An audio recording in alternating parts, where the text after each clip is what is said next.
Hello again, all. This is part 5 of our Chapter 21 lecture series for your textbook, Give Me Liberty by Dr. Eric Foner. This section is entitled The Limits of Change. The focus question for this section is, how did New Deal benefits apply to women and minorities? It's important to understand that different Americans experienced the Depression and the New Deal in radically different ways, and this was just as true for American women as it was for any other American.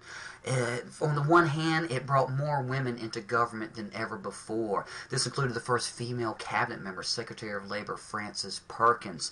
It also was a time that saw Eleanor Roosevelt transform the office of First Lady, and her stint as First Lady really became the blueprint for the more actively engaged First Ladies that we have come to know from the later 20th century and here into the 21st century. This photograph right here shows Eleanor riding in a car with striking mine workers, which exemplifies her commitment to standing up for the rights of the oppressed. On the other hand, the Depression drove many women out of the workforce to make room for unemployed men. And there was this resurgence of the idea that men were supposed to be the breadwinners and women were supposed to take care of the home.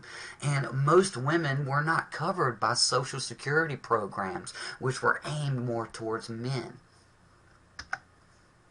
African Americans also experienced the New Deal quite differently from white Americans. Because of the power of some Southern lawmakers in key leadership positions in the government, they were able to mold the legislation into an entitlement for white Americans.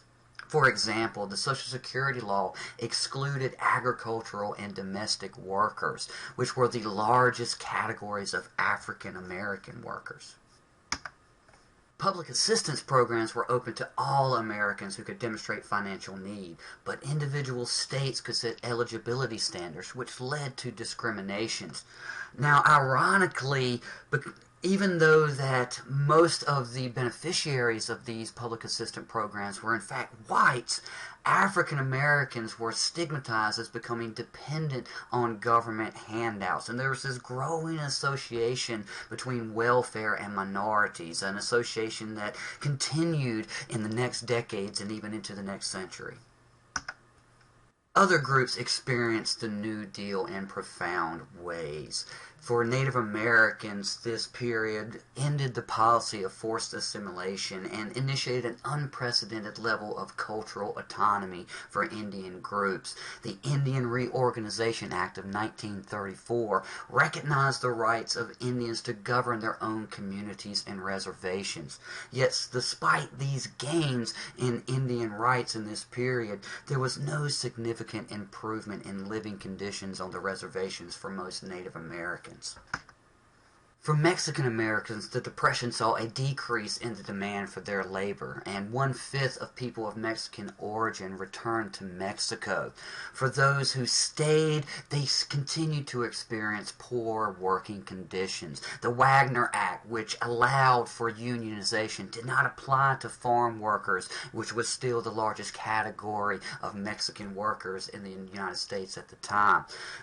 Despite these things, or perhaps even because of these issues, Mexican Americans developed a new sense of identity and claimed rights as white Americans. And this led to the formation of what was known as the La Raza movement, which was a movement of Latino ethnic nationalism that would have pretty significant implications, particularly in the Southwest and West in the coming decades. African Americans were certainly and unfortunately hit the hardest by the Great Depression. Their unemployment rate was in fact double that of white Americans in this period. The situation got so bad that even people like W.E.B. Du Bois, who was perhaps the most vocal proponent of the integration of African Americans into the broader American social fabric prior to this era, came more around to Booker T. Washington's old position, which was that African Americans should reconcile themselves with segregation and must recognize this status as a sort of nation within a nation and work to uplift African American communities from within due to their own initiatives and efforts. African Americans in general fully supported most of these New Deal programs of the FDR administration. And because of this support, there was a historic shift in black voting patterns toward the Democratic Party, the party of FDR. However, Southern leaders still had significant pull, and despite this growing and substantial support for these policies among African Americans, many African Americans remained uncovered by New Deal programs.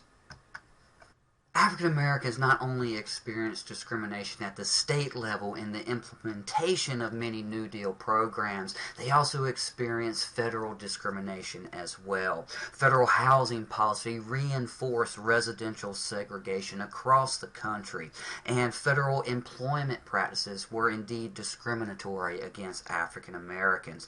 Tens of thousands of sharecroppers who comprise much of the African American farm population were driven off their land in this period due to bank foreclosures, etc. It was not until the Great Society, LBJ's grand experiment in the 1960s, would marginalized people win inclusion in the American welfare state.